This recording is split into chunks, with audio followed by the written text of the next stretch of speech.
This is Twitter for Business. We'll talk about how you can get started, what the ROI is. Yeah. So what is the key agenda that we will be discussing today? First of all, why do we even need it? Second, how do you actually get started? Because my assumption with this session is that although as individuals, you might know about Twitter, but if you're looking at it from a brand perspective, how do you get started from a brand perspective? The next thing which I'd like to discuss is what are some of the best practices that you can do? What are some of the, so a lot has changed since the Musk takeover. So some of the tweaks that have come in, we'll talk a little bit about that.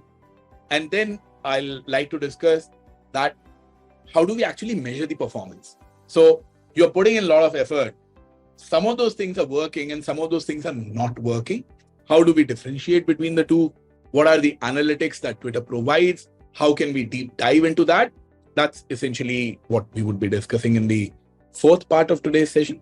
And finally, we'll have a 10-minute Q&A in case you guys have any specific questions that I can address. Whenever you get started on Twitter, there are two broad ways that you can do that. One is that you're working for a brand or you individually yourself have a small business and you want to focus it primarily on a business aspect of it. The other aspect is that you get started as an individual content creator. Now, I believe the individual content creator game we'll keep out of it for today, maybe for some other time. I would like to focus today's session primarily on the small and medium business aspect of it as to how a brand can leverage Twitter to maximize sales or impressions or get clients and various other aspects. That's the key reason. And why is it even important? Why do we even, what's the need to even care about Twitter in a country like India? So let's look at some stats for that.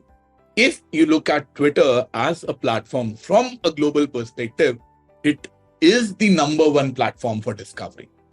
Now, there is some argument that can be made that Twitter in India is essentially used by two kinds of people.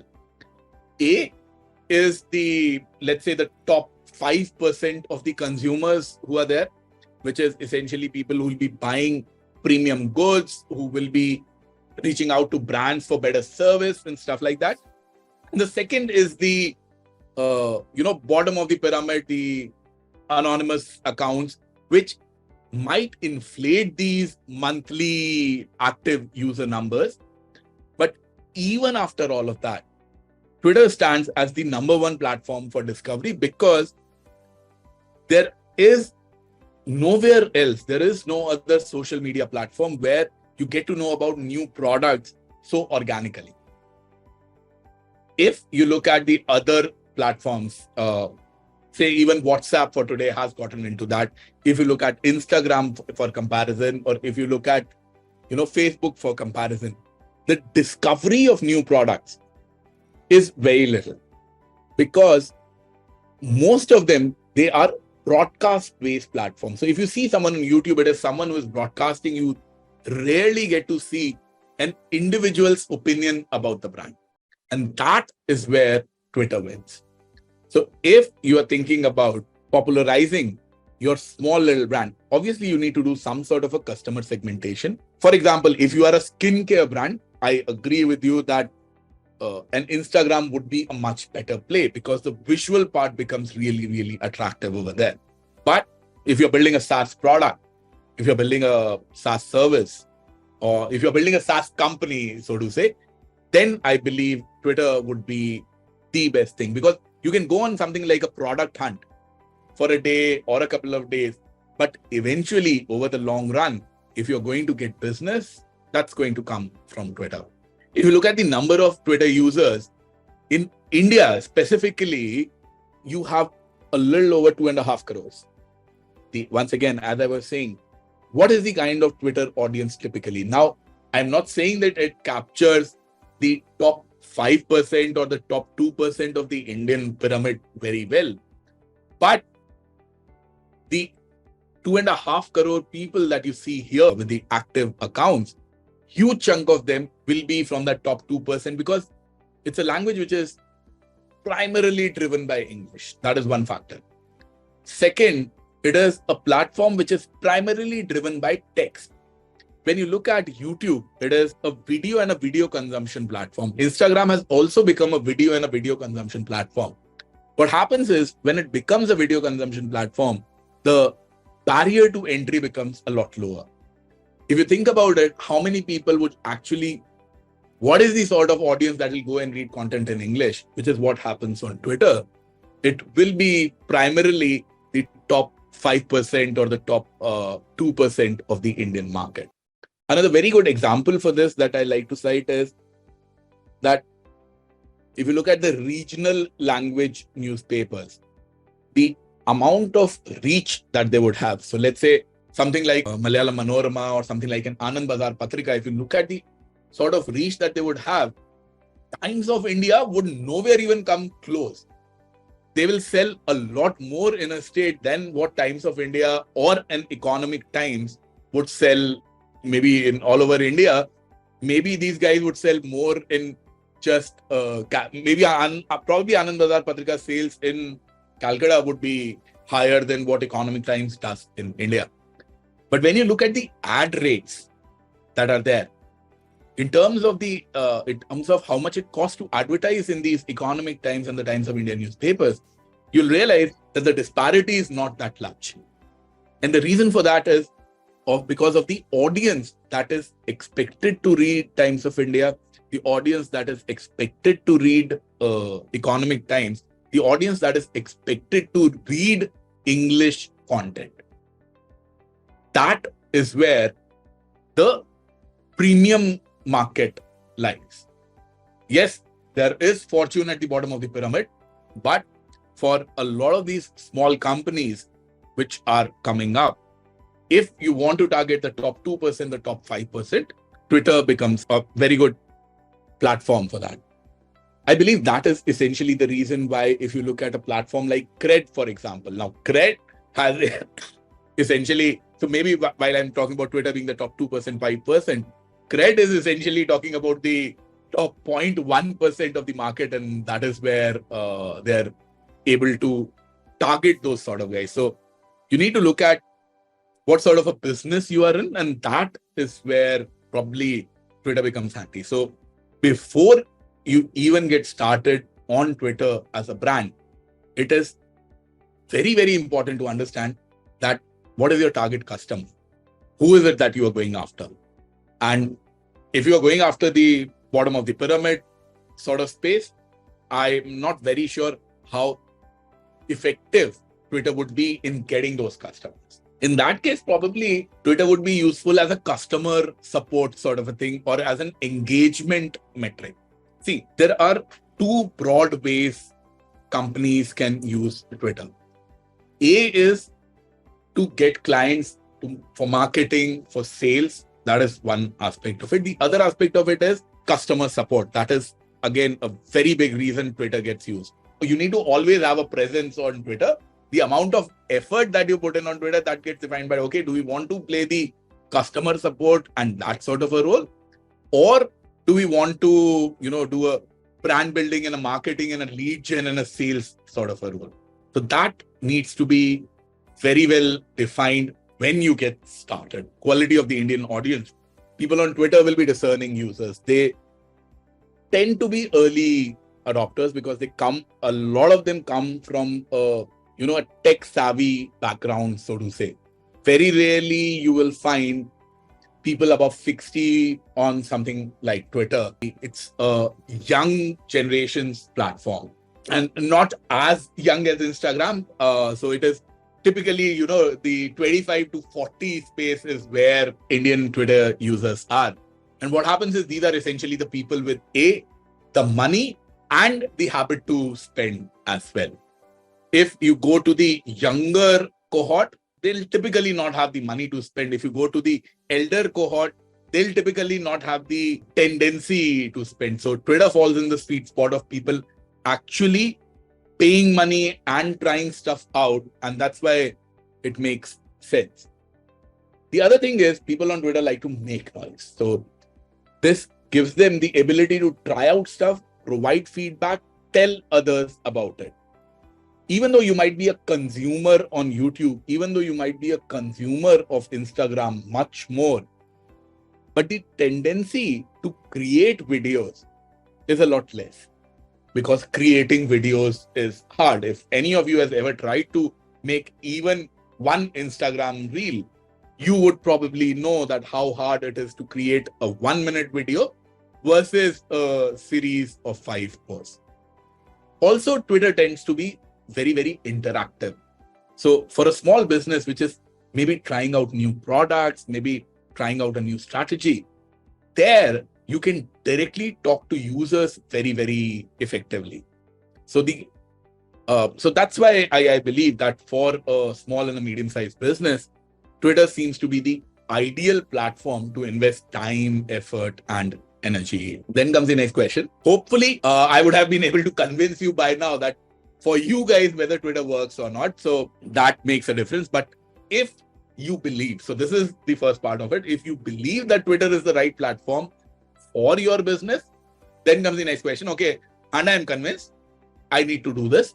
But then comes the next part that, okay, how do I even get started? What is it that I need to do? So before you even make a Twitter account or even think about, I should have a Twitter handle or anything like that, the first step, which I believe what you, along with your team, and the company's senior management should be involved in this. The company's branding guys should be involved in it.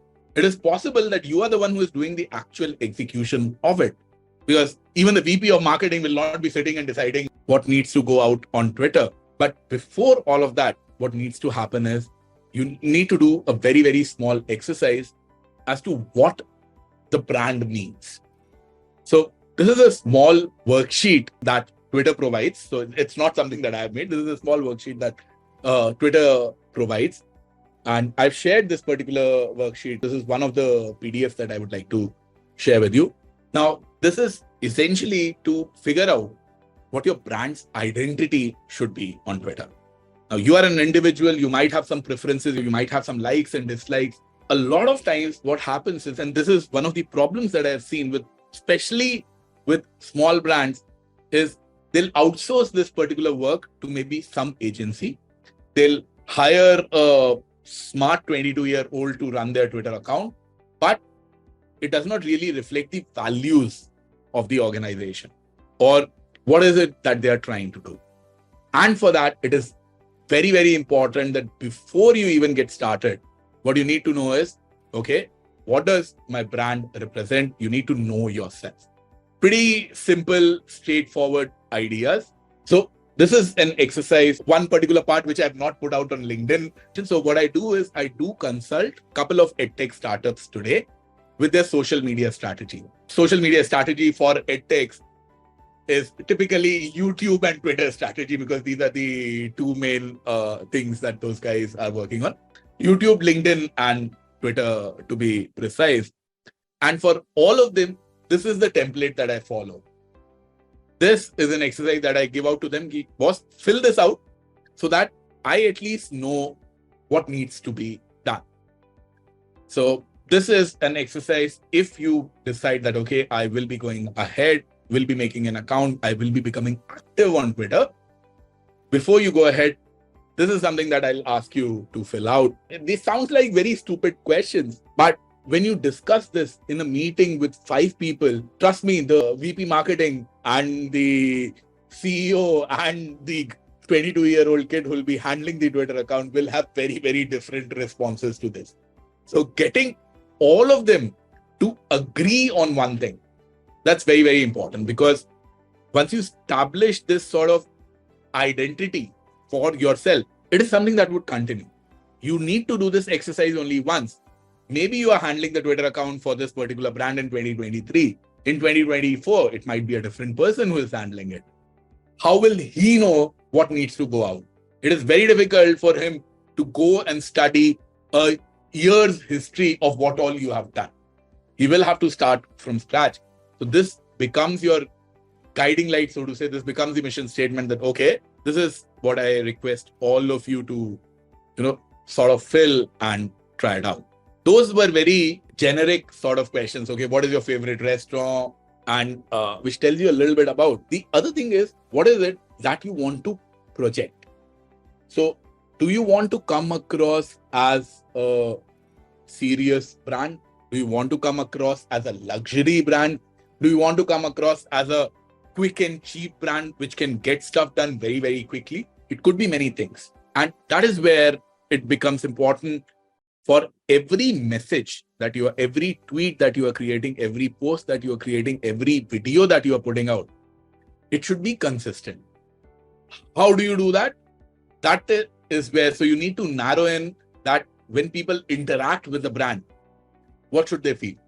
Should they feel that, okay, these are very, very smart guys, very, very funny guys? There could be various things. And that's, once again, it's very important that you fill this out.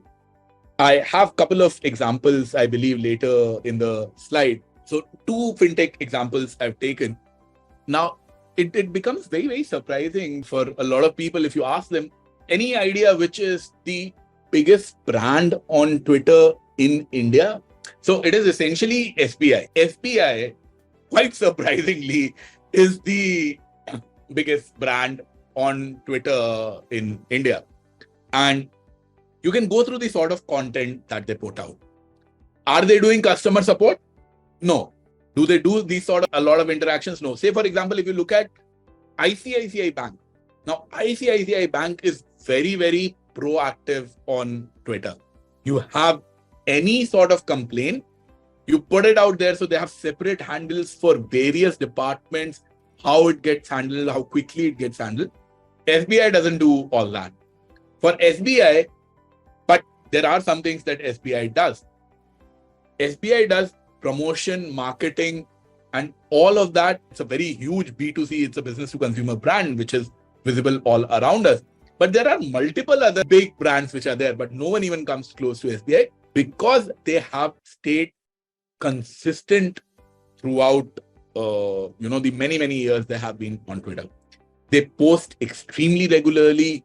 They'll have media which is designed specifically for Twitter. So if you look at some of the big brands, what they would do is, Nestle being an example, again, huge brand. What they'll do is they'll take their TV commercials and they'll put it out on Twitter. SBI does that as well, but SBI has a lot of content which is designed for their social media accounts. And that is why they have been able to grow. It's a very formal brand. You will never, ever see SBI making a joke or, celebrating some stuff which they should not be, interacting with users in a funny way. All that doesn't happen with SBI. It happens with a lot of other brands. For example, just a couple of days ago, it happened. Since I made the PPT a little while earlier, I wasn't able to add that. Zomato is an extremely active brand on Twitter. In my opinion, what they did was, the Zomato guys did was they posted a tweet which in their opinion was a funny tweet. They posted a bag of banana chips and they tagged Gurgaon police saying that, okay, someone got drugs into the office. It's funny. Do I like banana chips? Yes, I like banana chips. Do they give me, a special sense of satisfaction? Yes, they do. I do agree it's an extremely funny tweet. I would have loved it. I criticized it for the very, very simple reason that they are actually tagging a government handle, a Gurgaon police handle to be precise. And I criticized that on Twitter. Then they deleted that particular tweet. They apologized that, okay, Handa, we should not have done that. Then this entire thing that got picked up by, so I've seen the article in Business Today, I've seen the article in Times of India, I've seen the article in 4 other publications. Bad publicity. But that is, and Zomato has done that multiple times. They'll post some stuff which will get criticized by a few people. Sometimes they will delete it, sometimes they will not. But when you are a brand like Zomato, where you try to be funny, where you try to be engaging, these risks would come into the picture. SBI would never do that. One of the brands which I believe does the funny part and the interaction part very, very well from the fintech space is a company called Jar. I have a couple of examples for that as well. Yeah, so these are just some random tweets that I have picked up. Now, Jar is a funded company, but it's still fairly recent. I don't know if any of you would have used it or not. It's targeted at young people. The business model of Jar is that it encourages youngsters to save money. So it is essentially targeting, the 25, 30 sort of an age segment where people have just started earning. They have some surplus money, but they don't save and they splurge a lot. That is what reflects in their marketing as well. So SBI made a post on Ganesh Chaturthi, which was there on the last slide. Jar has made a post on Ganesh Chaturthi, which you can see on your screen. Jar uses memes. They do all of that. At the end of the day, both of them are in the finance space. But their entire voice is very, very different.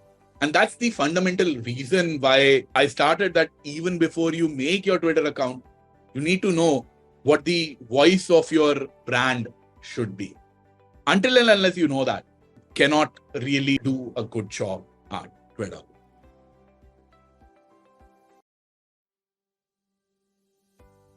Hashtags to use at a particular point of time, that would depend upon what is trending at that particular point of time. Say, for example, when Ganesh Chaturthi is happening, now there could be multiple hashtags that would be going around at that point of time. That could be Ganesh Chaturthi, that could be Happy Ganesh Chaturthi, that could be Ganpati Bappa Moria, and there could be a few others as well. What you need to do at that point of time is you need to look at which of these hashtags is the most popular one. How do you do that? On Twitter, there is a trending section. You can go to each and every hashtag, click on it, and it will tell you 5,000 tweets in the last 1 hour or 20,000 tweets in the last 1 hour. Whatever is the most popular hashtag, that is what you are supposed to pick at that point of time. You cannot pre-plan it, so to say. So you can pre-plan the fact that, okay, we will do something on Ganesh Chaturthi. Say, for example, in this particular Jar tweet that we look at, now this particular text part of it should have been and could have been planned earlier. If you go to the previous slide, now in this also, obviously they made the image a lot before because you cannot wake up on Ganesh Chaturthi and make this image. But the hashtag that these guys are using, that hashtag gets decided on what particular hashtag is trending on that particular day. And that matters because is it going to be Happy Diwali or Shubh Diwali or Shubh Deepavali or Happy Deepavali? Now, all of them, they might be communicating the same message, but what are people tweeting about? You cannot know in advance. Okay, so you know that Diwali is next week. What content we are going to put out, again, that is something that we know. But the day you are posting it, that is when you need to figure out which hashtags to use and which hashtags not to use. Now, this is something which I guess if you have ever used Twitter, you would already know this. But just for the folks who don't really know this, it is essentially how do you get started? So you need to have a name, a username handle, characters to describe what your brand does. Now, this is not something that you change every day or very, very frequently. So you need to put in a lot of effort that in deciding what actually goes here. The other part, which is very important, a lot of people believe that, we'll get it verified later. Let me just get started. No, as a brand, if you are even remotely serious about Twitter, see, if you have hired someone, if you have given someone a task that, okay, you do even one tweet a day or even one tweet a week, the amount of money that you would be spending on that particular person is going to be significant because his time has value. Please spend that money on verification as well. Get verified as soon as possible because it increases your reach significantly. Not only it increases your reach in a way that it will appear on a larger number of people, timelines. Even on the timeline, if you see a tweet with a blue tick and without a blue tick, the amount of attention that a blue tick would get would be significantly higher. I will talk about engagement rates a little bit later in the PPT.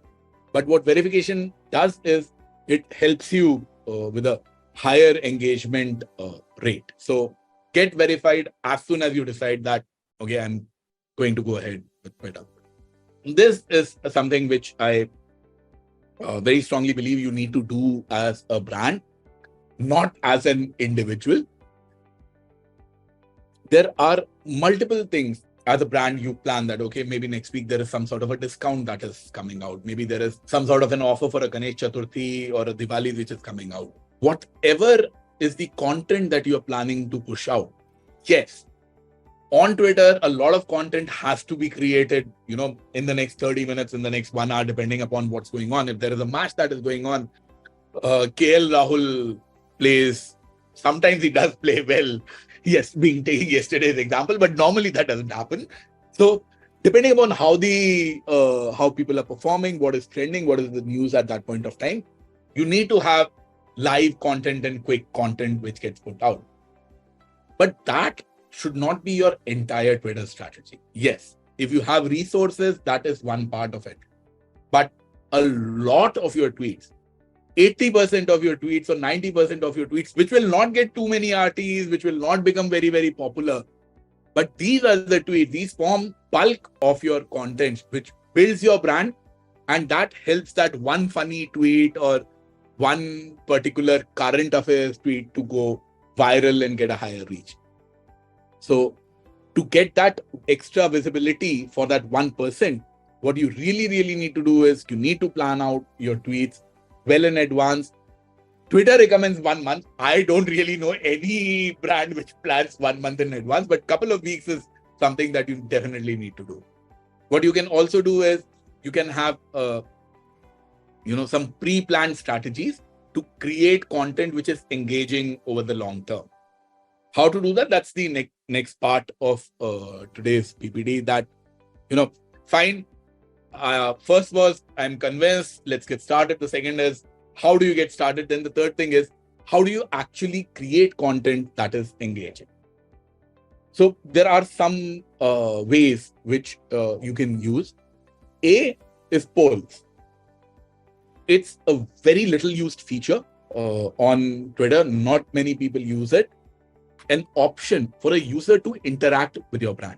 You ask them questions. You don't ask them tough questions. You do not use this for market research. No, because if you use Twitter for market research, you will get very skewed data. Do your market research in other ways. You use Twitter polls so that you ask questions which are easy for people to visualize and answer, and they can, answer it within 10 seconds, 20 seconds. That way, it'll ensure that they interact with you. See, as a user, for me to like a particular tweet, the tweet needs to be really, really good.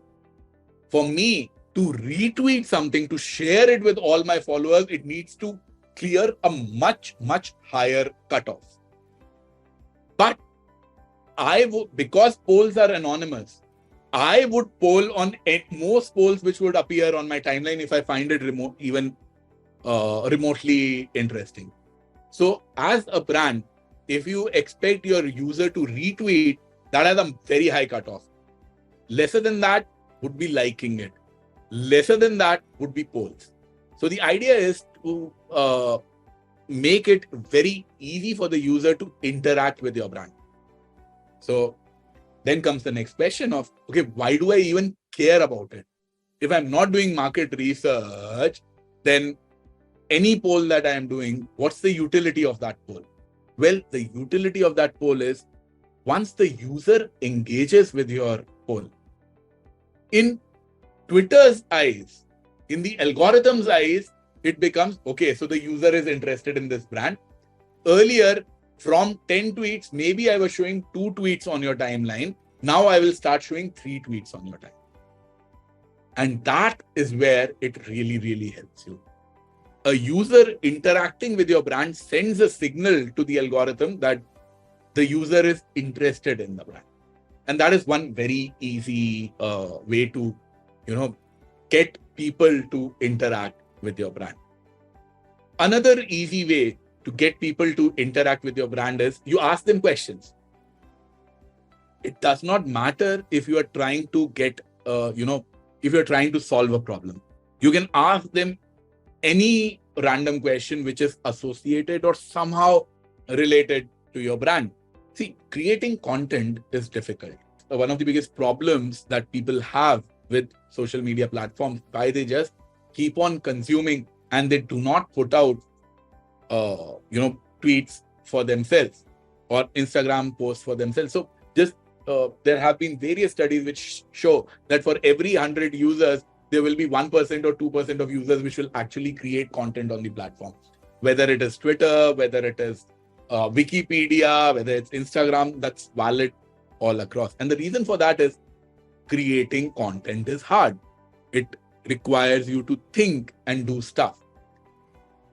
But where some of the brands solved it easily was probably Quora did it best. So Quora used to be a really, really popular platform, let's say 7-8 years ago. It's still there, not so popular anymore. I like to say that engineering college students of India have ruined it for nearly everyone. What it did well was it made it easier for people to create content. So when you ask questions, you are making it easy for users to create content and they will reply to you. Once they reply to you, it will appear in other people's timelines as well, their followers' timelines as well, without them giving this sort of a signal. See, when I like something, I'm sort of signaling it to my followers that, okay, I like it. When I retweet something, I'm signaling it to my followers that please read this.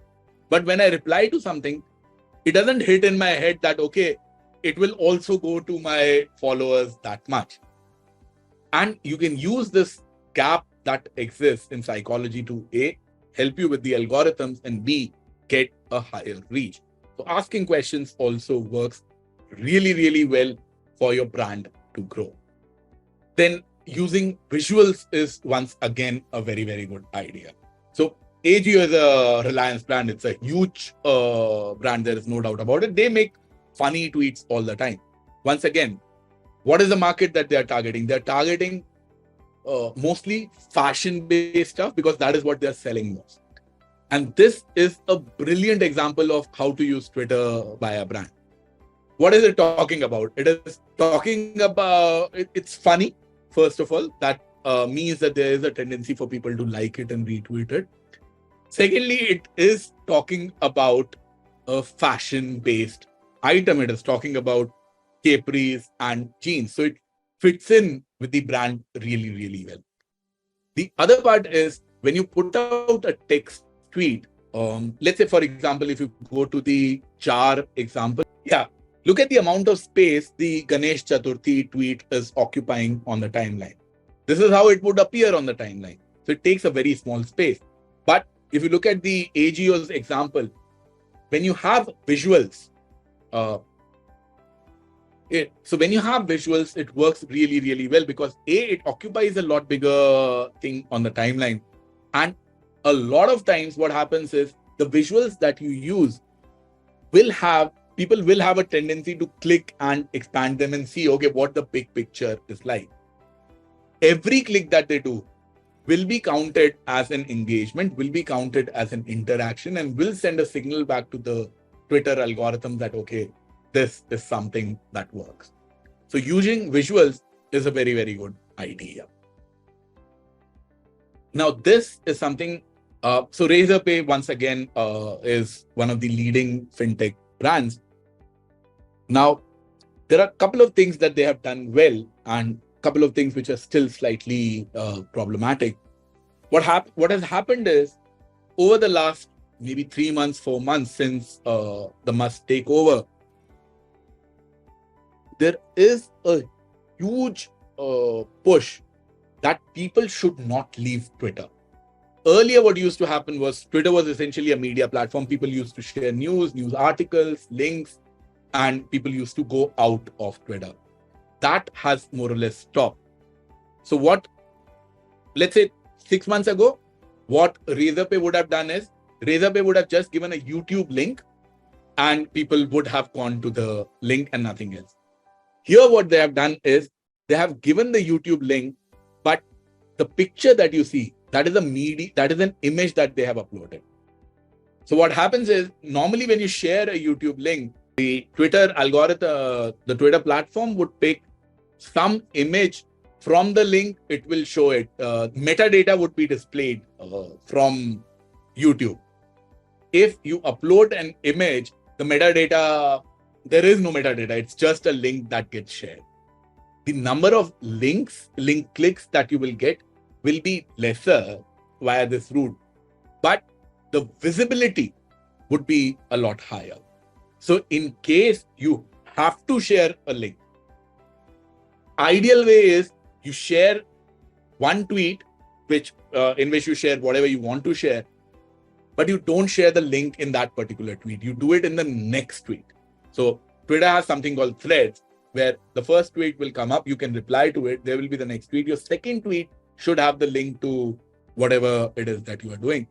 If you do not have enough content which can be spread into 2 tweets, what you should do is what Razorpay has done. They have given the link, but the metadata is not coming in from the link. They have uploaded an image here. The reach for external links is really, really poor. And this is the same thing which is very valid for LinkedIn as well. So Twitter is bad, LinkedIn is horrible when it comes to share links. And I guess you might have noticed that on LinkedIn as well, that people will write a long post, they'll have an image, and somewhere in the post, they'll say that the link is in the comment section. The reason for doing that is exactly what I'm saying here. Because LinkedIn does not want people to go out, if you post a link, it reduces the reach dramatically. The same thing is happening on Twitter as well. So on Twitter, you don't have, link in comments sort of a thing on Twitter. So that's why I'm saying that have a follow-up tweet which can have these links. Some more tips. Suppose your company publishes a blog post, a white paper, or anything like that.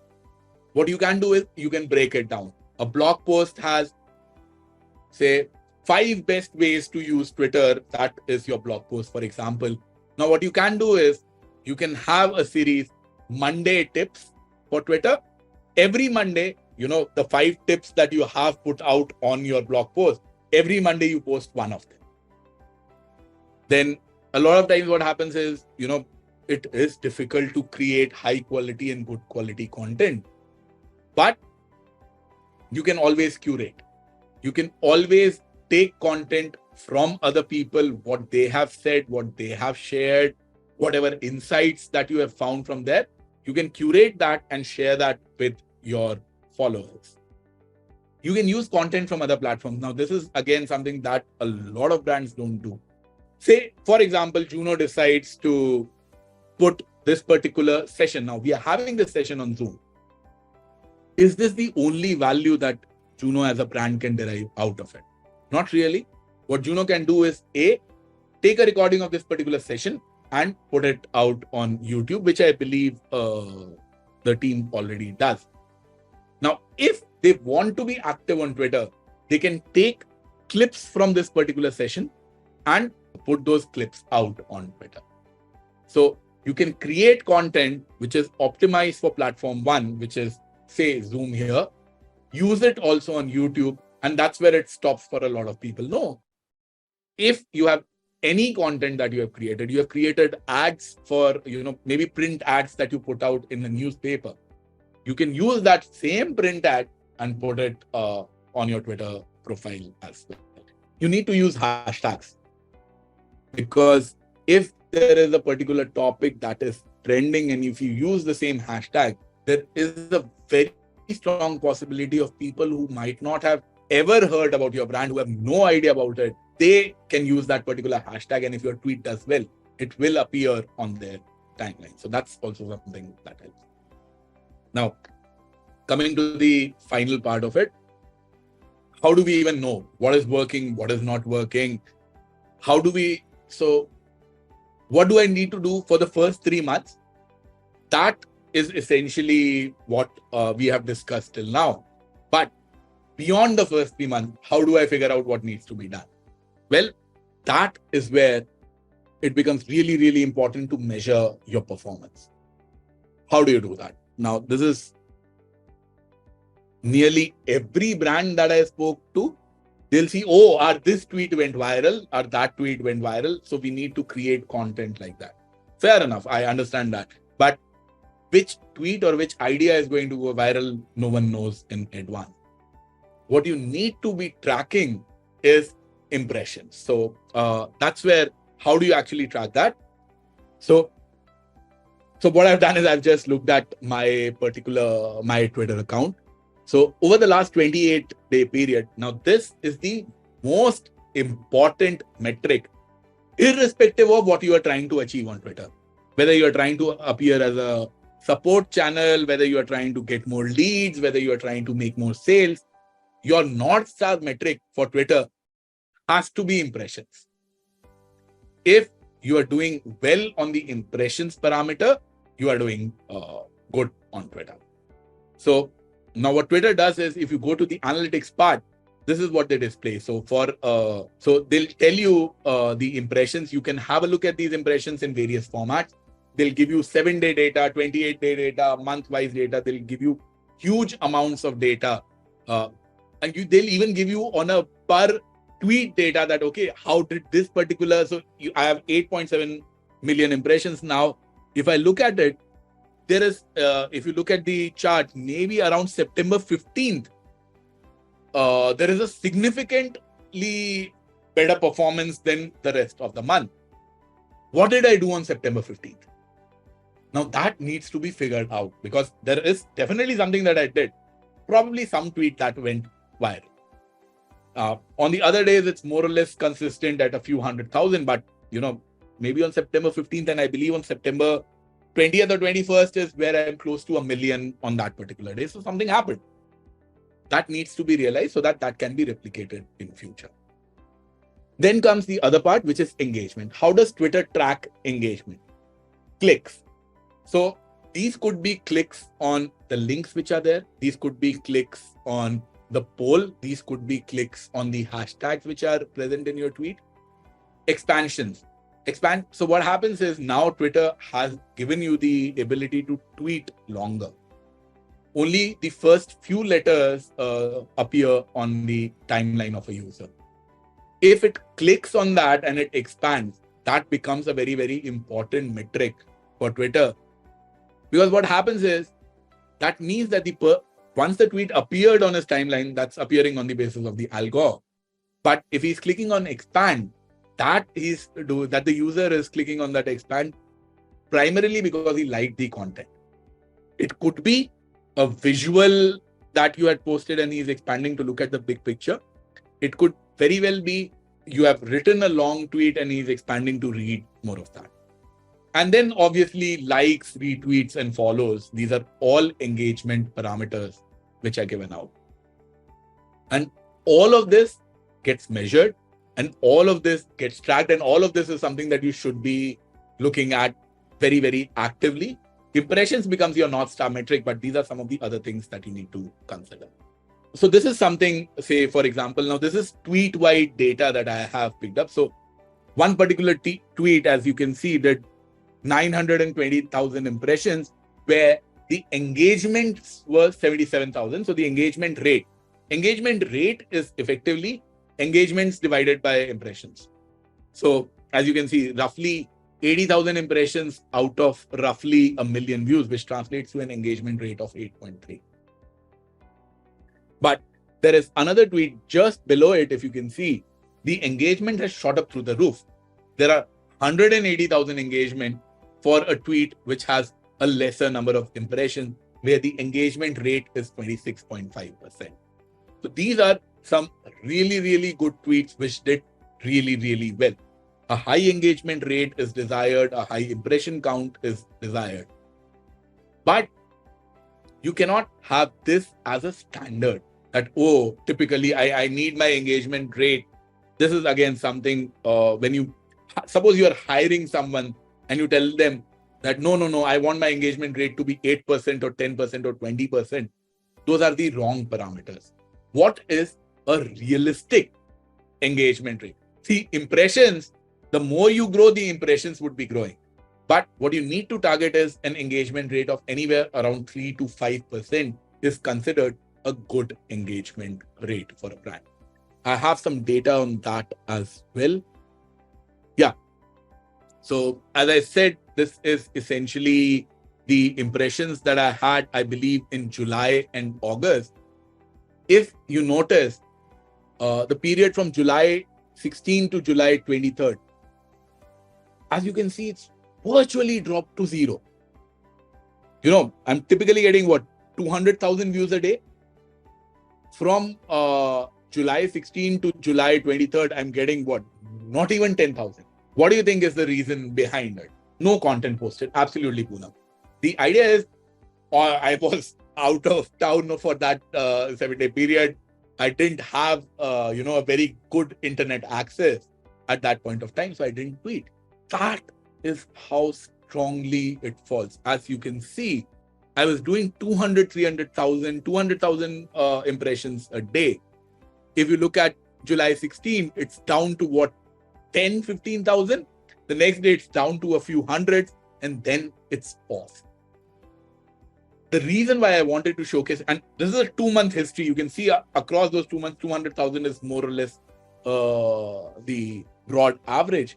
Why did it drop? Because I did not post content, and it takes just 5 days to go completely out of your user's mind. This is something that would never happen on YouTube, because your old videos keep on coming via algorithms, and people will keep searching for it, and people will keep finding it.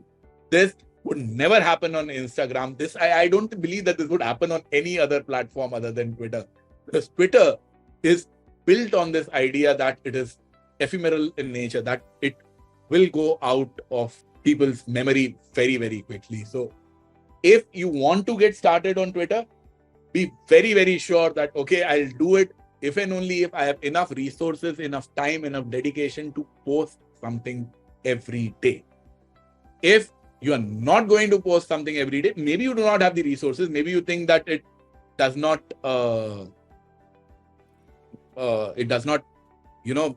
become horrible. But if you do not have the resources, don't get started on Twitter if you cannot do that every day. If you do not post on YouTube for a long period of time, yes. In Twitter, all I'm trying to say is it happens in 3 days. On YouTube, on Instagram, it will take a month, a few weeks for the views and impressions to drop. So it'll happen on any platform. See, until and unless you are someone who has millions of followers on YouTube, where it would not happen. If you are a small channel on YouTube, it will happen on that as well. But the time it takes, that's the point that I'm trying to make. On Twitter, it happens in 2 days. You go from 200,000 to zero. There is no other platform where you go from 200,000 to zero in 2 days. That's why I'm saying that if you decide to go ahead with Twitter for your company, for your brand, you should have enough time and resources to post something every day. Yeah, so this is some of the other engagement metrics. As you can see, typically you can track a lot of other things. You can track retweets, you can track link clicks, engagement rate. All of this data is available to you. Now, what matters to you, how important are these things? It would depend upon a brand to brand basis. However, impressions always remains your North Star metric. I just wanted to showcase that you have all of this data available to you. So I've picked up 3 random months. I think June, July, and August is what I have picked. I think, yeah, in conclusion, this is what I would like to suggest for a brand. A, you decide to do it yourself, or you can hire someone. Now, if you decide to do it yourself, what I recommend is, do not take any decisions, any long-term decisions. Okay, we'll quit Twitter or we'll do this, until and unless you have given yourself 3 months. Because to build any sort of engagement, any sort of get any sort of results, to see any sort of pattern. On YouTube, what happens is, if you post content fairly regularly, it typically takes around 6 weeks to see if something is happening or not. Twitter takes a little bit longer. And that's why I recommend 3 months. You need to review, the impressions and the engagements and the likes, all that I'm talking about. If you are doing it yourself, I'm assuming you are doing it yourself for the first time, you need to review it once a week. And when you are a small account, it is very, very important that you interact with experts in your field, because that is the best and the quickest way to grow on Twitter. That you become the term that is used is a reply guy. You become a reply guy. For every one tweet that you are posting from your own account, you go and reply to people with a large number of followers or people who are experts in your field. You go and reply a lot to them. That's probably the best way to get started, and you will start seeing some results in 3 months. If you are not seeing some results in 3 months, that means you are not the right person for this particular role. The other point is that you can hire someone for it. This is where I believe I've seen people make mistakes. That, okay, what they will do is they'll hire a social media expert, someone who has been doing all this for the past couple of years. No, you need to hire someone who has been doing it on Twitter for the past couple of years. So someone who has 4 years of experience in social media or someone who has 2 years of experience on Twitter, I'll always go with the 2 years experience on Twitter guy, because that's what my main parameter is. If you have hired someone, I'm assuming that person is an expert. Reviewing it every week becomes a very, very bad idea, because you don't really see in some particular week, there will be one tweet which would go viral and get a lot of likes and attention, and you'll think that, oh, this guy is doing a very good job. For consistency of performance, see, when you're learning yourself, that's why I say review once a week as to what you are doing and what is helping you. But if you have given the task to someone else, if you're reviewing, I believe that review should happen once a month. I am very strongly against hiring agencies to do it, because most of these agencies, the way they work is that, okay, we'll put this much content out. They'll always work on deliverables, that we'll do this, we'll do that. If you put out impressions as a metric, they'll just go after that. And typically what happens is agencies don't really do a very good job at it, and they don't care. A bad tweet can really hamper your brand, especially if you are small. See, Zomato would survive because Zomato is a multi-billion-dollar company. They don't care. But if something bad happens to a brand, what will you do? You'll fire the agency. Okay, they don't care. They have 20 different clients. So hiring an agency for handling your social media is it's a bad idea. It's a bad deal. It's not something that I would recommend. Maybe what you can do is you can hire some sort of a consultant who advises your team as to what to do. So suppose you are doing it yourself and you're struggling with it. Yeah, hire a consultant who works with your team for maybe a couple of months, a couple of hours a month. Sees what you're doing. So the reviews that you are doing, the once a week reviews that you are doing, do those reviews with an expert. That might be helpful. But hiring agencies is a bad idea. You hire someone, he works on it, she works on it, they improve. That's a good idea. So you'll need to take that call, what road you need to take. And I guess that's pretty much it with my time. You guys can feel free to reach out to me. My mail ID is ravihanda@gmail.com. As I said, I'm on Twitter with @Ravi Handa. And my contact number is 97651-42632.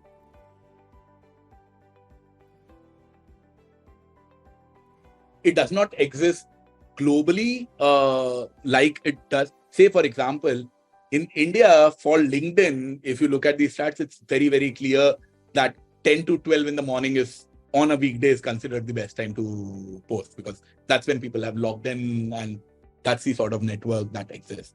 On Twitter, no, there doesn't really exist any particular pattern like that. What I do recommend doing is have a look at the analytics. So once you have done it for your particular brand for a portion of time, you will know which days, what time those tweets went out at and how they did. Yes, content is going to be a big indicator, for which tweet does well and which tweet does worse. But timing will also play a role. Looking at the statistics becomes really, really important. Other than the graphs that I showed you, Twitter gives you detailed analytics on every tweet in an Excel-based format as well, so that you can analyze that, okay, this is the time slot that these tweets went out at. You can club them up and see how they perform. Account, you will need to do this analysis maybe after you have run it for a couple of months. Try out various things, posting on weekdays, weekends, morning, evening, and see which works best.